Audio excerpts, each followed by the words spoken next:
Mutual funds आपको अमीर नहीं बनाएंगे और ना ही फाइनेंशियल फ्रीडम देंगे। सी, अगर म्यूचुअल फंड नहीं आपको अमीर बनाना होता तो इंडिया में 2 करोड़ सिप इन्वेस्टर्स हैं, वो सभी के सभी आज करोड़पति होते। और अगर आपको लगता है कि मैं गलत कह रहा हूँ, तो आप ही बता दीजिए कि आप अपने आसपास ऐसे कितने लोगों को जानते हैं जो म्यूचुअल फंड से इन्वेस्ट करके प्रॉफिट लेकर फॉरेन ट्रिप्स लगा रहे हो, रियल एस्टेट प्रॉपर्टीज बना रहे हो और लग्जरी गाड़ियों में घूम रहे हो। लग्जरी गाड़ी वालों ने हो सकता है म्यूचुअल फंड में अपना पैसा इन्वेस्ट किया हो, पर अमीर वो पहले से ही है। म्यूचुअल फंड की हाइप ही कुछ इस तरह से बनाई गई है कि आज आप इसमें इन्वेस्ट करें और 20 साल बाद करोड़पति बन जाएंगे। इसके पीछे की रियलिटी यानी 20 साल बाद की रियलिटी कोई नहीं बताता। तो इसीलिए आज इस वीडियो में मैं आपको ऐसे कुछ रीजंस बताऊंगा कि why mutual funds can't make you rich.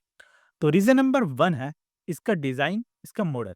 Mutual fund का मॉडल ही कुछ इस तरह से है कि अगर आप इसमें 20 साल तक मिनिमम इन्वेस्ट करेंगे तभी आपको फायदा होगा। लेकिन कितना होगा, ये जानने के लिए हमने पिछले 20 साल का निफ्टी 50 का और लार्ज कैप म्यूचुअल फंड्स का डाटा एनालाइज किया और पाया कि पिछले 20 साल में निफ्टी 50 ने 12% के रिटर्न्स दिए हैं और म्यूचुअल फंड्स ने 13% के। देखा जाए तो ऑलमोस्ट बराबर। लेकिन म्यूचुअल फंड्स में हम 1 से 2% एक्सपेंस रेशो या फिर कहीं म्यूचुअल फंड की मैनेजमेंट फीस भी देते हैं। तो अगर उसे भी कट कर दिया जाए तो ऑलमोस्ट बराबर ही हो जाएंगे। तो म्यूचुअल फंड्स वालों को फीस देने का आखिर फायदा ही क्या हुआ जब हम मुश्किल से ही मार्केट को बीट कर रहे हैं। वहीं स्मॉल कैप और मिड कैप फंड्स ने भी पिछले 20 साल में 14 से 15% के रिटर्न दिए हैं, which is better than FDs. But in returns के साथ आप एक्स्ट्रा ऑर्डिनरी वेल्थ नहीं बना सकते हैं, क्योंकि अगर आपको अमीर बनना है तो आपको इससे काफी ज्यादा रिटर्न्स चाहिए होंगे। ये तो है पहला रीजन। अब देखिए, अगर आप 1 डेढ़ करोड़ रुपए बना भी लेते हैं 20 साल बाद, तो क्या 20 साल बाद उस 1 करोड़ की वैल्यू उतनी ही रहेगी जितनी आज है? इसे समझने के लिए सुनते हैं हमारा रीजन नंबर 2। एक बात बताइए, अगर आज आप कोई घर लेना चाहते हैं जिसकी वैल्यू 40 लाख है और उसके लिए आप पैसे जोड़ना भी चाहते हैं और साथ साथ ग्रो भी करना चाहते हैं और म्यूचुअल फंड्स में इन्वेस्ट करते हैं, तो आपको क्या लगता है कि 20 साल के बाद भी उस घर की वैल्यू 40 लाख ही होगी? नहीं ना। ऐसे हमारे क्लोथ्स, शूज, ग्रोसरीज, मेडिसिन, इन सब के प्राइसेस हर साल बढ़ते जा रहे हैं।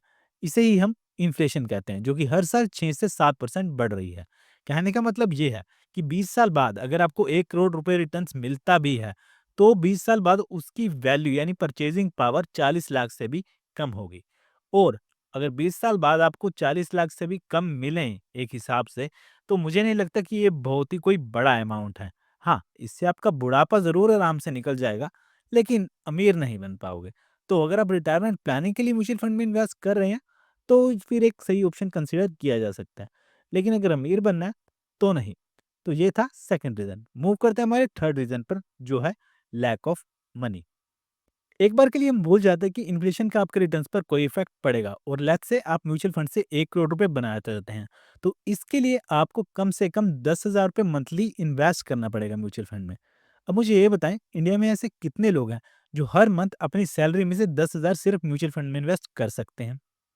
वेल मैंने इंडिया के सैलरीड लोगों का डाटा सर्च किया ऑनलाइन और पता चला कि सिर्फ IT sector, banking sector, medical और इसके अलावा ऐसे सिर्फ 1-2 सेक्टर ही हैं जो 40 से 50,000 रुपए पे करते हैं अपने एम्प्लॉय को ऑन एन एवरेज। बाकी के सभी सेक्टर्स में इतनी सैलरी नहीं मिलती है और इंडिया के टोटल यूथ का सिर्फ 10 से 15% ही इन हाइपिंग सेक्टर्स में काम करता है। बाकी का 70% दूसरे सेक्टर्स में काम करता है और 15% तो अनएम्प्लॉयड है। तो आप ही बताइए कि ये बाकी के 70% लोग अपनी सैलरी में से म्यूचुअल फंड में इतने पैसे कहाँ से इन्वेस्ट कर देंगे?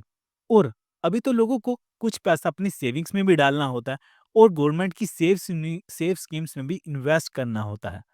अब देखा जाए तो आईटी वाले बंदे के लिए भी 5 से 6,000 से ज़्यादा इन्वेस्ट करना समटाइम्स बहुत मुश्किल हो जाता है। या तो आपकी सैलरी 50,000 या उससे ज़्यादा हो, या फिर आपके ऊपर घर की कोई रिस्पॉन्सिबिलिटी ना हो, तभी आप इतना इन्वेस्ट कर सकते हैं।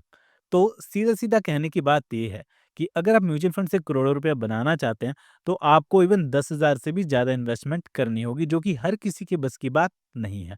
और यही है हमारा थर्ड रीज़न कि म्यूचुअल फंड से हम अमीर नहीं बन सकते हैं। मूव करते हैं हमारे नेक्स्ट रीजन पर। अगर आप दुनिया के टॉप रिचेस्ट लोगों को देख लो, जैसे Elon Musk, Adani, Ambani, Rakesh Jhunjhunwala, Warren Buffett, इनमें से कोई भी ऐसा नहीं है जो म्यूचुअल फंड में इन्वेस्ट करके रिच बना हो। चाहे आप टॉप 10 देख लो, टॉप 100 देख लो, टॉप 1000 देख लो या फिर टॉप 10,000 रिचेस्ट लोगों को देख लो, कोई भी ऐसा नहीं है। तो फिर आप कहाँ से म्यूचुअल फंड से अमीर बनेंगे? वेल, तो क्या म्यूचुअल फंड फिर बकवास है? वेल नहीं, ये बकवास भी नहीं है। जैसा कि मैंने पहले भी कहा, अगर आप तो अपनी रिटायरमेंट प्लानिंग कर रहे हैं, तो फिर म्यूचुअल फंड एक अच्छा ऑप्शन कंसिडर किया जा सकता है। लेकिन अगर आप अपनी लग्ज़रीज़, अपने डिज़ायर्स पूरा करना चाहते हैं, तो म्यूचुअल फंड से आप वो तो नहीं कर पाएँगे। तो सवाल ये है कि इन्वेस्टिंग करके आखिर अमीर बना कैसे जाता है? वेल, आज तो मैं आपको इसके बारे में डिटेल में नहीं बताऊँगा, लेकिन हाँ, आपको छोटी-छोटी 3 टिप्स ज़रूर दूँगा। देखिए, आपने देखा कि टॉप रिचेस्ट लोग जितने भी हैं, वो सभी बिज़नेसमैन हैं। तो अगर आप सच में अमीर बनना चाहते हैं, तो खुद का कोई बिज़नेस करो। लेकिन अगर आपको बिज़नेस करने से डर लगता है, इतना रिस्क नहीं लेना चाहते हैं और अपनी जॉब से, सैलरी से खुश हैं, तो आप चूज़ करो हमारा सेकंड ऑप्शन, जो है इक्विटी में डायरेक्ट इन्वेस्टमेंट। यानी आपको शेयर मार्केट में डायरेक्ट इन्वेस्टमेंट करनी है नॉलेज लेकर।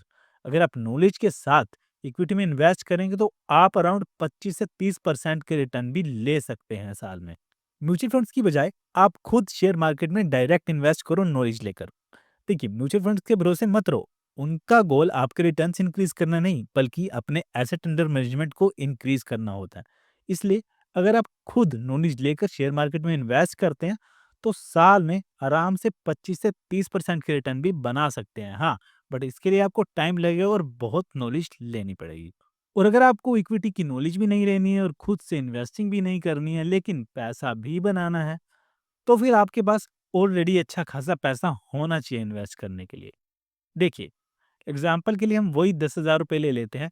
अगर आप 10,000 रुपये म्यूचुअल फंड्स में इन्वेस्ट करते हैं 20 साल के लिए, तो आपकी टोटल इन्वेस्टमेंट अमाउंट होती है 24 लाख रुपए और आपको मिलते हैं 1 करोड़ रुपए। लेकिन हम मान लेते हैं कि आपके पास पहले से ही बहुत सारा पैसा है, आप अमीर हो। तो आप वो अगर 24 लाख स्टार्टिंग में ही इन्वेस्ट कर देते हैं, यानी लमसम इन्वेस्टमेंट कर देते हैं 24 लाख की, तो 20 साल बाद आपको मिलते हैं 2.3 करोड़, यानी डबल से भी ज़्यादा अमाउंट, और वो भी सेम इन्वेस्टमेंट अमाउंट पर। कहने का मतलब ये है कि कंपाउंडिंग का असली बेनिफिट भी आपको तभी देखने को मिलता है जब आपके पास ऑलरेडी अच्छा खासा पैसा हो। इसी वजह से अमीर लोग म्यूचुअल फंड से भी काफी रिटर्न्स बना लेते हैं लमसम इन्वेस्टमेंट करके, एक ही बार में ज्यादा पैसा लगाकर। तो यही थे वो रीजंस जिसकी वजह से मुझे लगता है कि म्यूचुअल फंड से बंदा अपना गुजारा तो कर सकता है, लेकिन लग्जरीज पूरी नहीं कर सकता। कमेंट में बताइएगा कि आपको क्या लगता है। तो अगर आपको ये वीडियो अच्छी लगी हो, तो वीडियो को लाइक और चैनल को सब्सक्राइब जरूर करिएगा। मिलते हैं अगली वीडियो में एक नए टॉपिक के साथ। तब तक के लिए टाटा, बाय बाय।